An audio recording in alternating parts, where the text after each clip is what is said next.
Comic book heroes. Our fascination with them can begin from a very early age and can last a lifetime. The thing about superhero stories, they're like fairy tales for grown-ups. Every child loved reading fairy tales when he or she was a child. They were stories about monsters and witches and giants and magicians. Well, superhero stories have that same flavor, but they're done for adults as well as for children.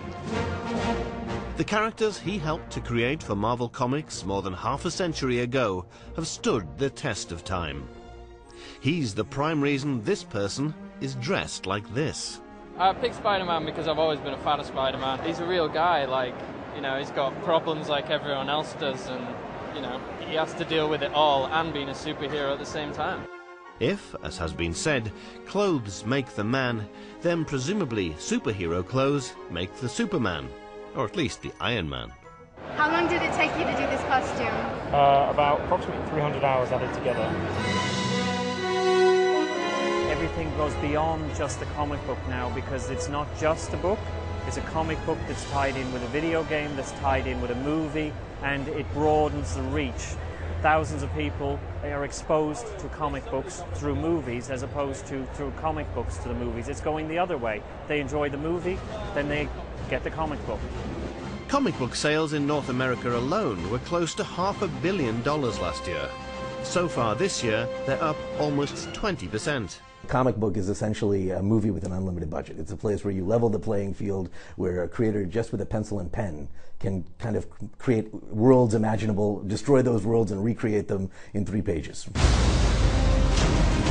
At the other end of the playing field stand the movie makers, armed with $100 million budgets. Their pen and pencils replaced by a sophisticated team of special effects. They too can create, destroy and recreate worlds. Not in 3 pages, but in 3D. I think Marvel Comics in general, you know, they're telling stories of, you know, kings and betrayal, and, you know, they're the grandest soaps there are. The Avengers is the 3rd biggest film of all time, $1.5 billion worldwide, and Iron Man 3 is probably going to be the 4th biggest film of all time, around about $1.3 billion worldwide, and I think Man of Steel has the potential to outdo maybe both of them. I think the saturation point is some way away yet. It depends on the cleverness of the filmmakers. I think the innovation that we see and the degree to which people continue to up the stakes, change it up, use different approaches, there's always going to be another superhero movie. And he's not wrong. In this case, the superhero in question is this fella.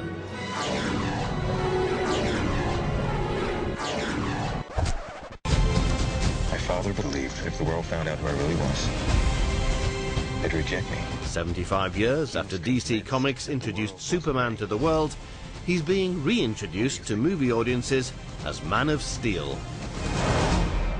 I think the superhero genre is so popular today because, quite simply, this is a new mythology for us. These people, superheroes, are our Greek gods, they're our Roman gods, and they're just very, very cool. So the gods smile, the printing press rolls, and a new superhero adventure will soon be delivered to our doors and comic stores. Neil Curry, CNN.